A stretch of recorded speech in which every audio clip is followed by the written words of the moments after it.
ಆ ಕಾದಂಬರಿಗಳಲ್ಲಿ ಏನು ಪ್ರೂವ್ ಮಾಡ್ತಾಯಿದ್ರು? ಗಂಡಸು ಅಂತ ಹೇಳಿದ್ರೆ ಬುದ್ಧಿವಂತ, ಆಗ ಬುದ್ಧಿವಂತ ಅಂತಂದರೆ ಲಾಯರ್. ಕಮಲ ಪೋಪೂಜಾನ ಇಂಗ್ರೋಜಿ ಶಾಲೆ, ಕಮಲ ಪೋಪೂಜಾನ ಇಂಗ್ರೋಜಿ ಶಾಲೆ, ಪೋಪೆ ಪೋಪೆ ಪಣ್ಪಲಾಲು ಲೇಡೀಸ್ ಕೊಡೆ ಕೇಳುವಾಲು. ಹುಡುಗರಿಗೆ ತಲೆನ ಬಾಜುದಲ್ಲಿ ಎಡಗಡೆ ಹೀಗೆ ವಿಜ್ಞಾನ ಏನು ಹೇಳುತ್ತೆ? ಬುದ್ಧಿಶಕ್ತಿ ಇರುವುದಿಲ್ಲಿ, ಇಮೋಷನ್ಸ್ ಇರುವುದಿಲ್ಲಿ. ಅದಕ್ಕಾಗಿ ತಾಯಿ ತನಗೆ ಅರಿವಿಲ್ಲದೆ ಹುಡುಗರಿಗೆ ಬುದ್ಧಿಶಕ್ತಿಗೆ ಪ್ರಚೋದನೆಯನ್ನು ಮಾಡಿ ಕಳಿಸ್ತಾಳೆ.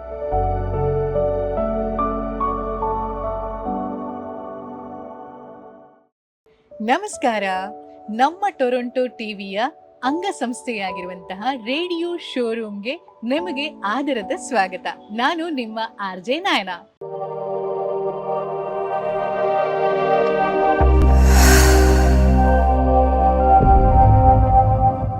ಓದುವುದರಿಂದ ಒಬ್ಬ ವ್ಯಕ್ತಿ ಶ್ರೀಮಂತನಾಗ್ತಾನೆ ಅಂತ ಹೇಳ್ತಾರೆ. ದೇಶ ಸುತ್ತಿ ನೋಡು, ಕೋಶ ಓದಿ ನೋಡು ಅನ್ನುವಂತಹ ಮಾತೇ ಇದೆ. ಓದುಗ ಯಾವತ್ತೂ ಕೂಡ ಜೀವನದಲ್ಲಿ ಸೋಲೋದಿಲ್ಲ, ಗಟ್ಟಿ ಆಗ್ತಾನೆ ಅಂತ. ಅಂದ್ರೆ ಒಂದು ಸಾಹಿತ್ಯದ ಪಾತ್ರ ಅವನ ಬದುಕನ್ನ ಎಷ್ಟು ಗಟ್ಟಿಗೊಳಿಸುತ್ತೆ ಸರ್? ಓದಿದ್ರೆ ಸಾಕಾಗುವುದಿಲ್ಲ. ಆ ಓದಿದ್ದನ್ನು ಬಗೆದು ವಿಭಜನೆ ಮಾಡಿ ಅಲ್ಲಿ ತಿರುಳು ಏನಿದೆ, ಇವನು ಏನು ಹೇಳ್ತಾ ಇದ್ದಾನೆ, ನಿಜಕ್ಕೂ ಏನು ಹೇಳ್ತಾ ಇದ್ದಾನೆ, ಅದನ್ನು ಅರ್ಥಕೊಳ್ಬೇಕು. ನಾನು ಈಗಾಗಲೇ ಉದಾಹರಣೆ ಕೊಟ್ಟಿದ್ದೇನೆ ನಿಮಗೆ. ಒಂದು ಓದುವಿಕೆ, ಆ ಓದುವಿಕೆ ಹಿನ್ನೆಲೆಯಲ್ಲಿ ಏನು ನಡೀತಾ ಇದೆ, ಎಂಥ ಶಕ್ತಿಗಳು ಕೆಲಸ ಮಾಡ್ತಾ ಇವೆ. 1930ರಲ್ಲಿ ಬರುವ ಕಾದಂಬರಿಗಳನ್ನು ಓದಿದ್ರೆ ಹೆಚ್ಚಾಗಿ ಬರುವಂಥದ್ದು ಗಂಡಸು ಲಾಯರ್, ಅಡ್ವೊಕೇಟ್, ಹೆಂಗಸರೆಲ್ಲ ಅಡುಗೆ ಕೆಲಸ, ಇದನ್ನು ಈ ತಿನಿಸನ್ನು ತಿಂಡಿಯನ್ನು ಮಾಡಿದೆವು, ಈ ಅಡುಗೆ ಮಾಡಿದ್ರು, ಪತಿವ್ರತೆ, ಹೊರಗೆ ಕೆಲಸಕ್ಕೆ ಹೋಗ್ತಾ ಇಲ್ಲ. ಆ ಕಾಲದಲ್ಲಿ ಕಾದಂಬರಿ 1935ರಲ್ಲಿ ಹೊಸ ಕಾದಂಬರಿ ಪ್ರವೇಶ ಆಗಿತ್ತು. ಅದರ ಮೊದಲು ಕಾದಂಬರಿಗಳಿರಲಿಲ್ಲ. ಆ ಕಾದಂಬರಿಗಳಲ್ಲಿ ಏನು ಪ್ರೂವ್ ಮಾಡ್ತಾ ಇದ್ರು? ಗಂಡಸು ಅಂತ ಹೇಳಿದ್ರೆ ಬುದ್ಧಿವಂತ, ಆಗ ಬುದ್ಧಿವಂತ ಅಂತಂದರೆ ಲಾಯರ್ ಆಗೋದು ಬುದ್ಧಿವಂತ ಆ ಕಾಲದಲ್ಲಿ. ಆಮೇಲೆ ಹೆಂಗಸರು ಮನೆಯೊಳಗೆ ಇರೋದು, ಅಡುಗೆ ಕೆಲಸದಲ್ಲಿ ತೊಡಗುವುದು, ಇದೆಲ್ಲ ಏನು ಐಡಿಯಾಲಜಿ, ಸಿದ್ಧಾಂತವನ್ನು ಕೊಡ್ತಾ ಇವೆ. ಪ್ರತಿಯೊಂದು ಓದಿನಲ್ಲಿಯೂ ಇಲ್ಲಿ ಎಂಥ ಸಿದ್ಧಾಂತ ಇದೆ. ಯಾಕೆ ಆ ಕಾಲದಲ್ಲಿ ಹೊಸ ಕಾದಂಬರಿಗಳು ಬಂದಾಗ ಗಂಡಸರಿಗೆ ಪುಕುಪುಕಾಯಿತು, ಹೆಂಗಸರಿಗೆ ಶಾಲೆಗೆ ಹೋಗಿದ್ರೆ ಕಷ್ಟ ಆಗುತ್ತೆ ಅಂತ ಒಂದು ತುಳು ಕವನ ಹೇಳ್ತಾನೆ, ಐಡಿಯಾಲಜಿ ಅಂತ ಹೇಳ್ತಾನೆ. ಕಮಲ ಪೋಪೂಜಾನ ಇಂಗ್ರೋಜಿ ಶಾಲೆ, ಕಮಲ ಪೋಪೂಜಾನ ಇಂಗ್ರೋಜಿ ಶಾಲೆ, ಪೋಪೆ ಪೋಪೆ ಪಣ್ಪಲಾಲು ಲೇಡೀಸ್ ಕೊಡೆ ಕೇಳುವಾಲು. 3 ಸಾಲಿಂದು ಎಂಥ ಐಡಿಯಾಲಜಿ ಇದೆ. ಕಮಲ ಪ್ರತಿ ಸಲ ಗೇಟಿನ ಹತ್ರ ಬರ್ತಾಳೆ, ಮನೆ ಗೇಟಿನ ಹತ್ರ ನಿಲ್ತಾಳೆ. ಅವಳ ಅಣ್ಣ ಚಡ್ಡಿ ಶರ್ಟ್ ಹಾಕ್ಕೊಂಡು ಪುಸ್ತಕ ಇಟ್ಟುಕೊಂಡು ತಾಯಿ ತಲೆಯನ್ನು ಬಾಚಿದಾಳೆ. ಅಷ್ಟು ದಿವಸ ಗಂಡಸರಿಗೆ ತಲೆ, ಹುಡುಗರಿಗೆ ತಲೆಯನ್ನು ಬಾಚಿದಲ್ಲಿ ಎಡಗಡೆ ಹೀಗೆ ಬಂತು. ವಿಜ್ಞಾನ ಏನು ಹೇಳುತ್ತೆ? ಬುದ್ಧಿಶಕ್ತಿ ಇರುವುದಿಲ್ಲಿ, ಇಮೋಷನ್ಸ್ ಇರುವುದಿಲ್ಲಿ. ಅದಕ್ಕಾಗಿ ತಾಯಿ ತನಗೆ ಅರಿವಿಲ್ಲದೆ ಹುಡುಗರಿಗೆ ಬುದ್ಧಿಶಕ್ತಿಗೆ ಪ್ರಚೋದನೆಯನ್ನು ಮಾಡಿ ಕಳಿಸ್ತಾಳೆ. ಹುಡುಗರಿಗೆ ಬುದ್ಧಿಶಕ್ತಿ ಮುಖ್ಯ, ಇಂಟೆಲೆಕ್ಚುಯಲ್. ಹೆಂಗಸರು ಹುಡುಗಿಯರು ಬ್ಯಾಲೆನ್ಸ್ ಇಟ್ಕೊಳ್ಬೇಕು, ಮಧ್ಯದಲ್ಲಿ ಹೆಚ್ಚು ಬುದ್ಧಿವಂತರಾಗಬಾರ್ದು, ಹೆಚ್ಚು ಇಮೋಷನ್, ಬ್ಯಾಲೆನ್ಸ್ ಇಟ್ಕೊಳ್ಬೇಕು. ನೋಡಿ, ಇವೆಲ್ಲ ನೀವು ಎಲ್ಲಿ ಅದು ಕೇಳಿ ಮೊದಲನೇ ಬಾರಿ ಕೇಳ್ತಾ ಇರೋದಲ್ಲ, ಎಲ್ಲೆಲ್ಲೂ ಇದೇ ಇದೆ. ಓದುವಿಕೆ ಅಂತ ಹೇಳಿದ್ರೆ ಇದನ್ನು ಅರ್ಥ ಮಾಡಿಕೊಳ್ತು. ಕಮಲ ಪೋಪೂಜಾನ, ಈ ಹುಡುಗಿ ಗೇಟಿಂದ ನೋಡ್ತಾಳೆ, ಅಣ್ಣ ಶಾಲೆಗೆ ಹೋಗ್ತಾ ಇದ್ದೇನೆ, ನಾನು ಇಲ್ಲೇ ಇದ್ದೇನೆ, ನನಗೂ ಶಾಲೆಗೆ ಹೋಗಬೇಕು. ಯಾರೋ ಕೇಳ್ತಾರೆ, ಕಮಲ ಪೋಪೂಜಾನ ಇಂಗ್ರೋಜಿ ಶಾಲೆ, ಇಂಗ್ರೋಜಿ ಶಾಲೆಗೆ ಇಗರ್ಜಿಗೆ ಹೋಗೋದಂತೇಳಿ ಮತಾಂತರ ಅಂತ ಭಯ, ಏನೋ ಆಗ್ತದೆ. ಅಲ್ಲೆಲ್ಲ ವೆಸ್ಟರ್ನೈಸ್ ಆಗಿಬಿಡುತ್ತಾರೆ, ಇಂಗ್ಲೀಷ್ ಕಲಿಸ್ತಾರೆ. ಹುಡುಗಿಯರನ್ನು ಕಲಿಸಿದ್ರೆ ಭಾಳ ಡೇಂಜರಸ್. ಶಾಲೆಯಿಂದ ಇಂಗ್ರೋಜಿ ಶಾಲೆಯವರೆಗೆ ಆ ಸ್ಪೇಸ್ ಇದೆಯಲ್ಲ, ಸ್ಥಳ ಇದೆಯಲ್ಲ, ಡೇಂಜರಸ್ ಸ್ಪೇಸು.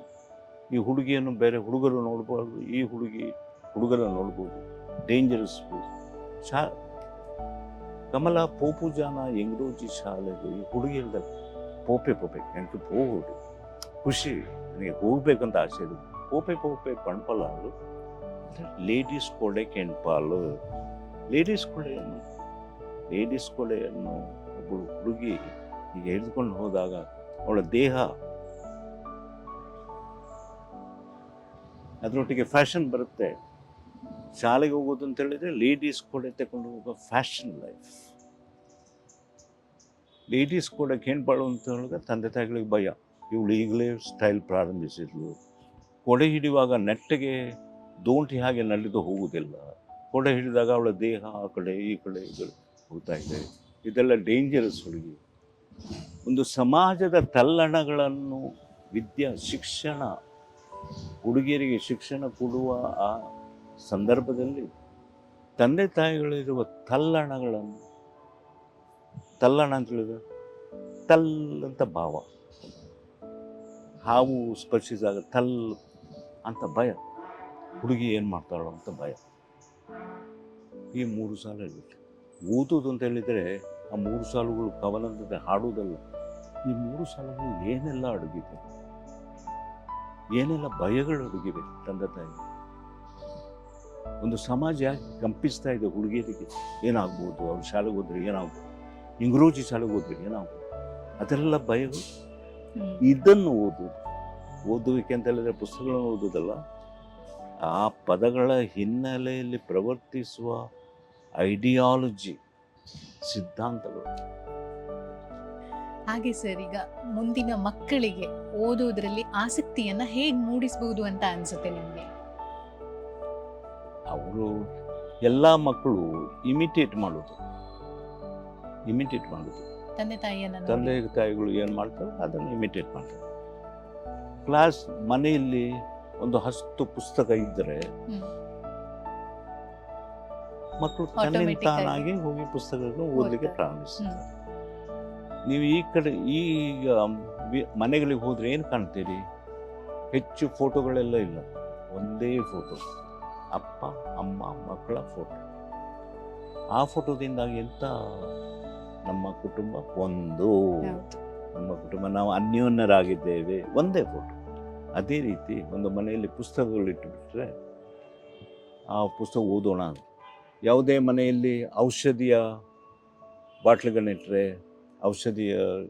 ಔಷಧಿಗಳನ್ನು ತಂದಿಟ್ಟರೆ ರೋಗಿಗಳು ಹೆಚ್ಚಾಗ್ತಾರೆ ಮನೆಯಲ್ಲಿ. ಯಾಕಂದರೆ ಔಷಧಿಯಲ್ಲಿದೆ.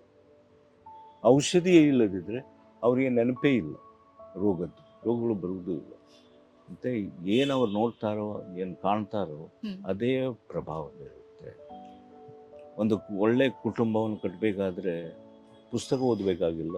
ಅಪ್ಪ ಅಮ್ಮ ಹೇಗಿರ್ತಾರೆ, ಅಪ್ಪ ಅಮ್ಮ ಅವರಿಬ್ಬರೇ ಕೂತ್ಕೊಂಡು ಮಾತಾಡ್ತಾ ಇರ್ತಾರ ಸ್ನೇಹಿತರಾಗಿ, ಅದು ಸಾಕು ಒಳ್ಳೆ ಕುಟುಂಬ.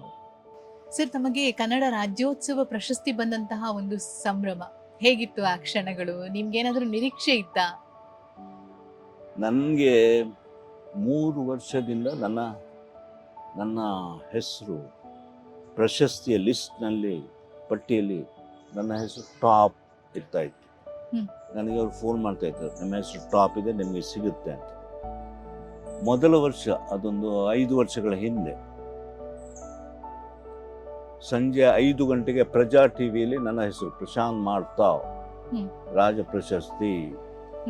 ನನಗೆ ಬೆಂಗಳೂರಿಂದ ಹಳೆ ವಿದ್ಯಾರ್ಥಿಗಳಿಂದ ಫೋನ್, ಫಾದರ್ ನಿಮ್ಮ ಹೆಸರು ಬರ್ತಾ ಇದೆ, ಪ್ರಶಸ್ತಿ ಬರ್ತಾ ಇದೆ ಅಂತ. 5 ಗಂಟೆಗೆ ಫೋನ್. 5:15 ಪ್ರಜಾ ಟಿವಿಯಲ್ಲಿ ಹೆಸರೇ ಇಲ್ಲ. ಅಷ್ಟರೊಳಗೆ ಇನ್ನೊಬ್ರು ಯಾರೋ ಬಂದು ಇನ್ಫ್ಲುಯೆನ್ಸ್ ಮಾಡಿ, ಪ್ರಭಾವ ಬೀರಿ ನನ್ನ ಹೆಸರನ್ನು ತೆಗೆಸಿ ಅವರ ಹೆಸರಾಗಲಿ. ಅದು ಒಂದು 5-6 ವರ್ಷದ ಹಿಂದೆ. ಆಮೇಲೆ 3 ವರ್ಷದ ಹಿಂದೆ ನನ್ನ ಹೆಸರು ಟಾಪ್ ಇತ್ತು. ಯಾರೋ ಒಬ್ಬ ರಾಜಕೀಯ ಧುರೀಣ ಲಿಸ್ಟ್ ನೋಡಿದ, ಏನು ಇಲ್ಲಿ ಕ್ರಿಶ್ಚಿಯನ್ರ ಹೆಸರಿಲ್ಲ ಇದರಲ್ಲಿ, ನನ್ನ ಹೆಸರು ಪ್ರಶಾಂತ್ ಅಲ್ವ, ಪ್ರಶಾಂತ್ ಅಂದರೆ ಈ ಕ್ರಿಶ್ಚಿಯನ್ ಅಲ್ಲ, ಸೋಜಾ ಅಂತ ಇದ್ದರೆ ಹಾಗೆ ಕ್ರಿಶ್ಚಿಯನ್ರಿಗೆ ಕೊಡಿ, ಈ ಹೆಸರು ತೆಗೆದು ಬಿಡಿ, ನನ್ನ ಹೆಸರು ಒಬ್ಬ ಕ್ರಿಶ್ಚಿಯನ್ರಿಗೆ ಕೊಡಿ ಅಂತ ಒಬ್ಬ ಕ್ರಿಶ್ಚಿಯನ್ ಹೆಂಗಸರಿಗೆ ಕೊಟ್ಟರು, ರಾಜಕೀಯ ವ್ಯಕ್ತಿ. ಆ ವರ್ಷವೂ ಕಳೆದ ವರ್ಷ ನನ್ನ ಹೆಸರು ಟಾಪ್, ಪ್ರತಿ ವರ್ಷವೂ ನನ್ನ ಹೆಸರು ಟಾಪ್. ಆಮೇಲೆ ಯಾರು ಹೇಳಿದ್ರು, ಇಲ್ಲ ಅವರಿಗೆ ಕೊಡೋಣ, ಫಾರಿನ್ ವಿದೇಶಿ ಹೆಂಗಸು ಅಂತ. ಅವಳ ಹೆಸರು ಮಾರ್ತಾ ಅಂತ, ನನ್ನ ಹೆಸರನ್ನೇ ಮಾಡ್ತಾ, ಅವರ ಹೆಸರು ಮಾರ್ತಾ. ಈ ವಿದೇಶಿ ಮಹಿಳೆ ಉಡುಪಿಗೆ ಬಂದು ಯಕ್ಷಗಾನ ಕಲ್ತಿದ್ರು. ಮಾರ್ತಾ, ನನ್ನ ಹೆಸರು ಮಾಡ್ತಾ ತೆಗೆದು ಮಾರ್ತಾ ಅಂತ ಅವರಿಗೆ ಕಳೆದ ವರ್ಷ. ಈ ವರ್ಷ ಎಲ್ಲರೂ ಕಮಿಟಿಯವರೆಲ್ಲ ನನ್ನ ಹೆಸರನ್ನೇ ತೆಗೆದು, ಇಂಥ ಕೆಲಸ ಆಗಲಿಲ್ಲ ಇವರಿಗೆ, ಇವರು ಕನ್ನಡವನ್ನು ಕಟ್ಟಿದ್ದಾರೆ, ಹೊಸ ವಿಚಾರಗಳನ್ನು ಮಂಡಿಸಿದ್ದಾರೆ ಅಂತ ನನ್ನ ಹೆಸರು ಟಾಪ್ನಲ್ಲಿತ್ತು. ಆದರೂ ನಾನು ಕೊನೆಗಳಿಗೆವರೆಗೆ ಗೊತ್ತಿತ್ತು ನನಗೆ, ಕೊನೆ ಗಳಿಗೆಯಲ್ಲಿ ನನ್ನ ಹೆಸರನ್ನು ಅಳಿಸಿ ಹಾಕಿ ಯಾರೋ ಧುರೀಣರ ಪ್ರಭಾವದಿಂದಾಗಿ ಯಾರೋ ಬೇರೆ ಹೆಸರು ಬರುತ್ತೆ ಅಂತ. ಅದಕ್ಕಾಗಿ ನಾನು ಏನು ಆಸೆ ಇಟ್ಕೊಂಡಿರಲಿಲ್ಲ. ಆಮೇಲೆ ನ್ಯೂಸ್ ಪೇಪರ್ನವರು ನನಗೆ ಫೋನ್ ಮಾಡಿದ್ದು, ಲಿಸ್ಟ್ ಬಂದಿದೆ, ನಿಮ್ಮ ಹೆಸರಿದೆ ಅಂತ. ಅಲ್ಲಿಯವರೆಗೆ ನಾನು ನಂಬ್ತಾ ಇರಲಿಲ್ಲ ನನಗೆ ಸಿಗ್ಬೋದು ಅಂತ. ನಾನು ಸಿಗಬೇಕಿತ್ತು, ಸಿಗಲಿಲ್ಲ. ಈ ಥರ ಖುಷಿ ಏನು ಅಂತ ಹೇಳಿದರೆ, ಯೂಶ್ವಲಿ ಕ್ರಿಶ್ಚಿಯನ್ರಿಗೆ ಕೊಡುವಾಗ ಅವರು ಸಮಾಜ ಸೇವೆಗೆ ಕೊಡ್ತಾರೆ. ಸಾಹಿತ್ಯಕ್ಕೆ, ಸಂಶೋಧನೆಗೆ ಇಷ್ಟು ಹೇಳುವಾಗ ಯಾವ ಕ್ರಿಶ್ಚಿಯನ್ರಿಗೂ ಕೊಡಲಿಲ್ಲ. ಸಾಹಿತ್ಯಕ್ಕೆ ಕನ್ನಡ, ನಾವೆಲ್ಲ ಕೊಂಕಣಿಗಳಲ್ವಾ, ವಿದೇಶಿ ಪ್ರಭಾವಿತರಾದವಲ್ಲ, ವಿದೇಶಿ ಸಂಸ್ಕೃತಿಯಿಂದ ನಮ್ಮ ಕಾಂಟ್ರಿಬ್ಯೂಷನ್ ಏನೂ ಇಲ್ಲ ಅಂತ ಪ್ರಥಮ ಸಲ ನನಗೆ ಸಿಕ್ಕಿತು ಸಾಹಿತ್ಯಕ್ಕಾಗಿ. ಅದು ತುಂಬ ಖುಷಿ ಕೊಡುವುದು, ಎಲ್ರಿಗೂ ಖುಷಿ. ನನ್ನ ವರ್ಗದವರಿಗೆ, ಕೌಟುಂಬಿಕ ವಲಯದಲ್ಲಿ ಎಲ್ರಿಗೂ ಖುಷಿ. ಸಾಹಿತ್ಯಕ್ಕೆ ನಮಗೊಂದು ಪ್ರಶಸ್ತಿ ಸಿಕ್ಕಿತಲ್ಲ. ಆಮೇಲೆ ಹೆಚ್ಚು ಕ್ರಿಶ್ಚಿಯನ್ರು ಯಾರು ಇಲ್ಲ ಬರೆಯುವವರು ಕನ್ನಡದಲ್ಲಿ. ಹಾಗೆ ಅದು ತುಂಬ ಖುಷಿ ಕೊಟ್ಟಿತ್ತು.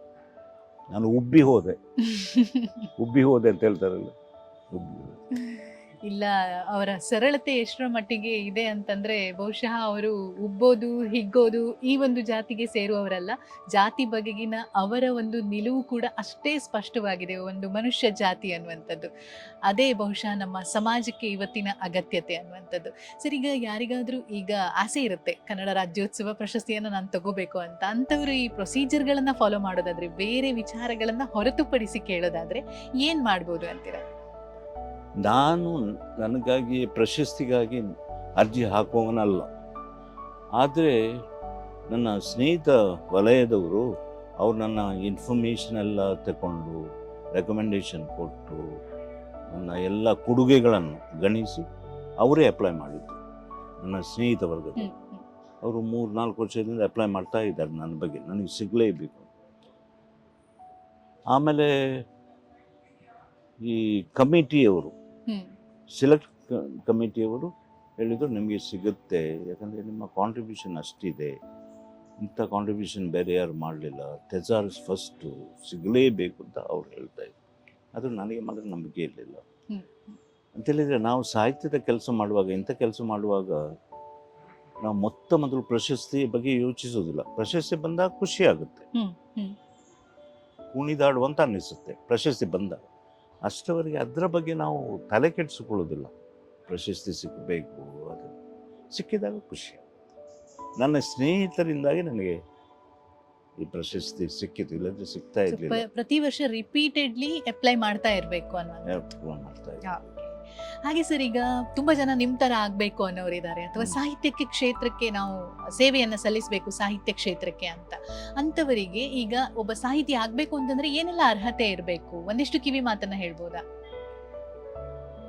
ಮೊದಲ ಅರ್ಹತೆ ಅಂತ ಹೇಳಿದ್ರೆ, ರೂಮಿನಲ್ಲಿ 8 ಗಂಟೆಗಳ ಕಾಲ ಕುರ್ಚಿಯ ಮೇಲೆ ಕೂತುಕೊಳ್ಳುವಂತ ಸಹನೆ ಇರಬೇಕು. ನಾನು ಪ್ರತಿದಿನ 8-9 ಗಂಟೆ ಕೆಲಸ ಮಾಡ್ತಾ ಇದ್ದೇನೆ ಅಂತ ಒಂದು ಸಹನೆ ಇರಬೇಕು. ಸುಲಭ ಅಲ್ಲ. ಅದಕ್ಕಾಗಿ ಕೆಲವೊಂದು ವಿಷಯಗಳನ್ನೆಲ್ಲ ನಾವು ತ್ಯಜಿಸಬೇಕಾಗುತ್ತೆ. ತಪಸ್ಸಿನ ಮನೋಭಾವವನ್ನು ಇಟ್ಟುಕೊಂಡ್ರೆ ಮಾತ್ರ ಇಂಥ ಕೆಲಸ ಸಾಧ್ಯ. ಪ್ರತಿದಿನ ಡಿಕ್ಷನರಿ ಓದುವುದು, ಪದಗಳನ್ನು ಸಂಗ್ರಹಿಸುವುದೆಲ್ಲ, ಅದಕ್ಕೆ ತುಂಬ ಸಹನೆ ಬೇಕು. ಹಾಗೂ ತಪಸ್ಸಿನ ಮುನಿವರಿಯನ ಹಠ ಬೇಕು, ಮುನಿವರಿಯನ ಹಠ. ಆಮೇಲೆ ಅಂತೇಳಿದರೆ, ನಾವು ತಿರುಗಾಡುವುದು, ಸ್ಥಳದಿಂದ ಸ್ಥಳಕ್ಕೆ ಹೋಗುವುದು, ಊಟಕ್ಕೆ ಹೋಗುವುದು, ಔತಣಗಳಿಗೆ, ಅದನ್ನೆಲ್ಲ ಸ್ನೇಹಿತರನ್ನು ಕೂಡ ಏಕಾಂಗಿಯಾಗಿ ಜೀವಿಸುವ ಏಕಾಂಗಿಯಾಗಿ ಕೆಲಸ ಮಾಡುವ, ಬದುಕಿನಲ್ಲಿ ಒಂದು ಶಿಸ್ತನ್ನು ರೂಢಿಸಿಕೊಳ್ಳುವ.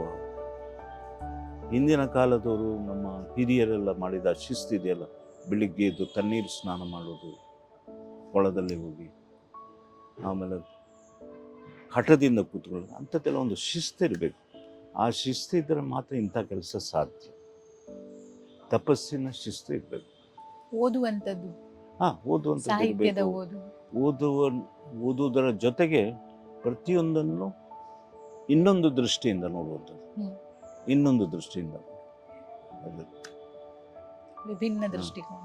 ಯಾವುದೇ ಒಂದು ವಿಷಯವನ್ನು ನೋಡಿದಾಗ ಇದು ಈ ವ್ಯಕ್ತಿಗೆ ಇದು ಒಳ್ಳೆಯದ ಅಥವಾ ಇದರೊಳಗೆ ಏನಾದರೂ ಇಂಜಸ್ಟಿಸ್, ಅನ್ಯಾಯ ಇದರಲ್ಲಿ ಸೇರಿಕೊಂಡು ಬಿಟ್ಟಿದೆಯಾ, ಅದು ನೋಡ್ಬೋದು. ಸಾಹಿತ್ಯದಿಂದ ಸಮಾಜ ಸುಧಾರಣೆ ಸಾಧ್ಯ ಅಂತ ನಿಮ್ಗೆ ಅನ್ಸುತ್ತೆ ಸರ್? ಹೊಸ ವಿಷಯಗಳು, ಸಾಹಿತ್ಯ ಎಲ್ಲ ಸಾಹಿತ್ಯ ಅಲ್ಲ, ಇದ್ದದ್ದನ್ನು ಒಡೆದು ಹಾಕಿ ಒಳಗಿನ ತಿರುಳನ್ನು ಬಿಡಿಸಿಕೊಳ್ಳುವ ಸಾಹಿತ್ಯ ಬೇಕು. ನಾನೀಗ ದ್ರೌಪದಿಯ ಉದಾಹರಣೆ ಕೊಟ್ಟೆ. ಉಳಿದ ಎಲ್ಲ ಹೆಂಗಸರು ನಮ್ಮ ಸಮಾಜದಲ್ಲಿ ಏನು ಮಾಡ್ತಾರೆ, ಪ್ರಬಲವಾದ ಗಂಡಸು ಪ್ರಬಲವಾದ ಸಮಾಜದಲ್ಲಿ ಹೆಂಗಸರು ತಮಗೆ ಶಿಕ್ಷೆ ಕೊಡ್ತಾ ಇರ್ತಾರೆ. ಆತ್ಮಹತ್ಯೆ ಮಾಡಿಕೊಳ್ಳೋದ್ರಿಂದ ಅವನಿಗೆ ದುಃಖ ಆಗ್ಬೋದು ಅಂತ. ಆಗ ನೀವು ಹೋಗಿದ್ದೀರಲ್ಲ, ದುಃಖ ಆಗ್ಬೋದು, ಅವರಿಗೆ ಬೇಸರ ಆಗ್ಬೋದು ಅಂತ ತಮಗೆ ತಾವೇ ಶಿಕ್ಷೆ ಕೊಡ್ತಾ ಇದ್ದಾರೆ. ಆದರೆ ನಮಗೆ ಬೇಕಾದರೂ ದ್ರೌಪದಿ ಅಂತವರು ಬುದ್ಧಿ ಕಲಿಸ್ತಾರೆ ಅಂತ. ಇದು ಹೊಸ ಮೌಲ್ಯಗಳು. ಎಲ್ಲೋ ಒಂದು ಬದಲಾವಣೆಯ ಕಿಡಿ ಅನ್ನುವಂಥದ್ದು ಸಹಜವಾಗಿ ಹೊತ್ತಿಸುವಂಥದ್ದು. ನಾನು ಒಂದು ಉದಾಹರಣೆ ಕೊಡ್ತೇನೆ ನಿಮಗೆ. ಪಂಪನ ಕಾವ್ಯ, 4 ಸಾಲಿನ ಕವನ ಅದು. ಮೃಗಯ ವ್ಯಾಜದಿನ ಒರ್ಮೆ ಶಂತನು ತೊಳಲ್ ತರ್ಪ. ಶಂತನು ರಾಜ,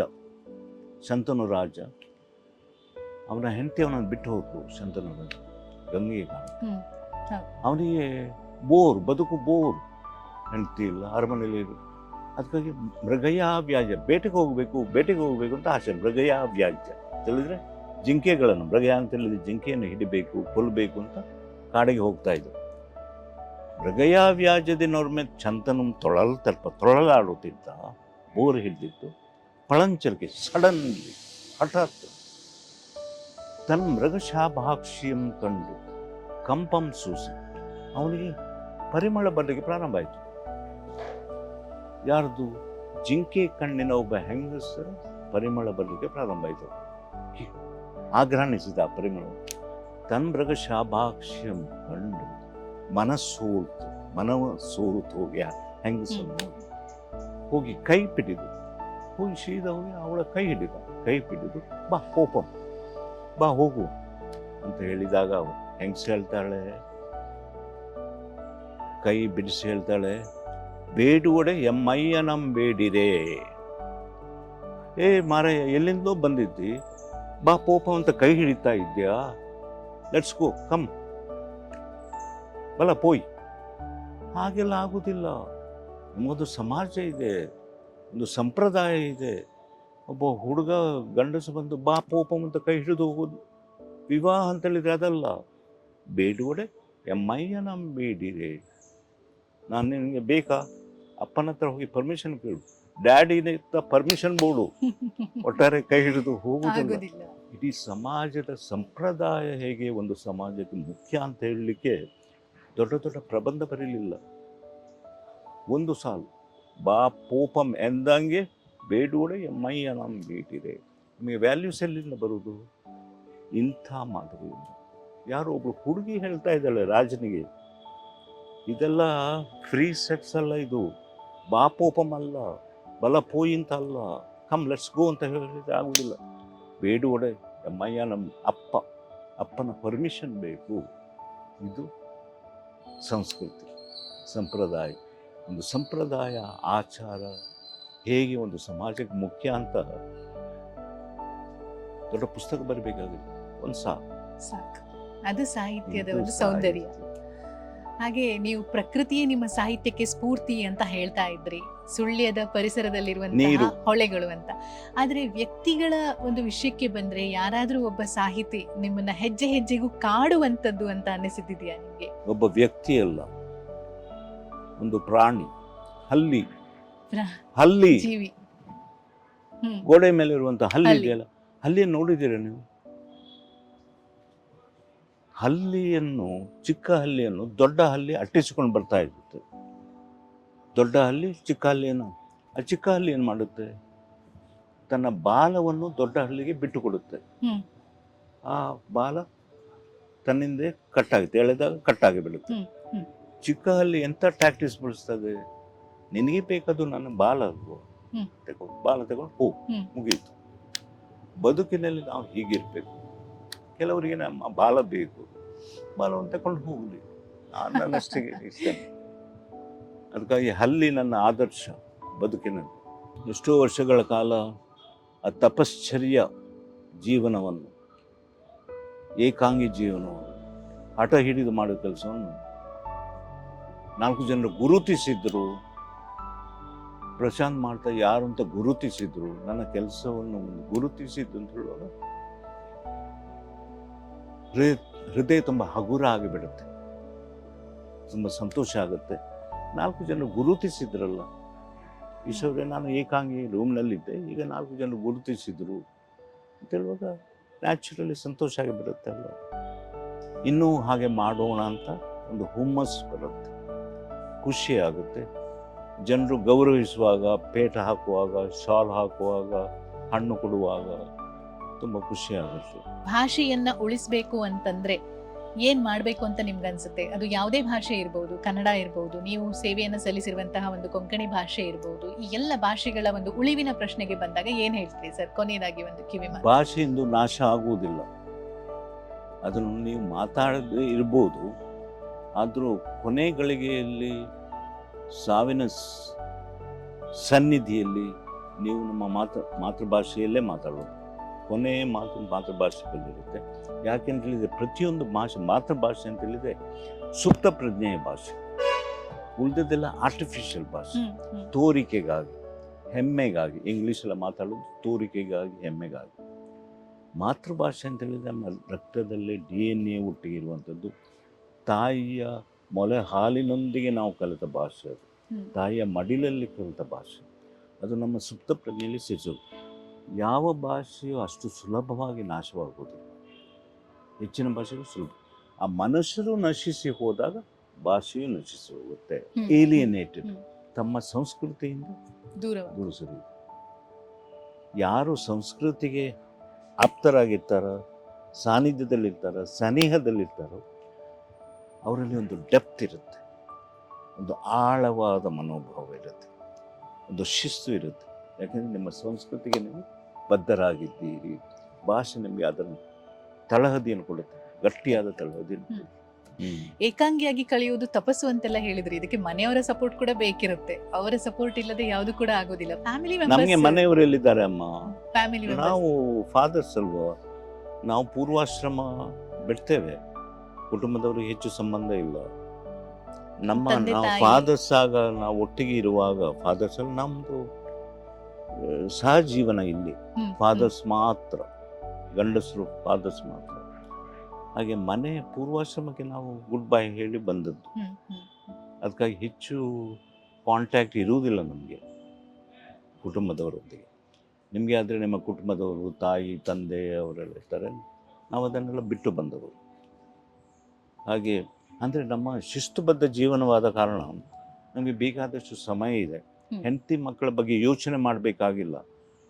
ನಮಗೆ ಹೆಂಡತಿ ಮಕ್ಕಳಿಲ್ಲ ಅಲ್ಲ, ಅವರ ಬಗ್ಗೆ ಯೋಚನೆ ಮಾಡಬೇಕಾಗಿಲ್ಲ, ಇನ್ಶೂರೆನ್ಸ್ ಮಾಡಬೇಕಾಗಿಲ್ಲ, ಬ್ಯಾಂಕಿನಲ್ಲಿ ಹಣ ಕೂಡಿಸಿಡಬೇಕಾಗಿಲ್ಲ.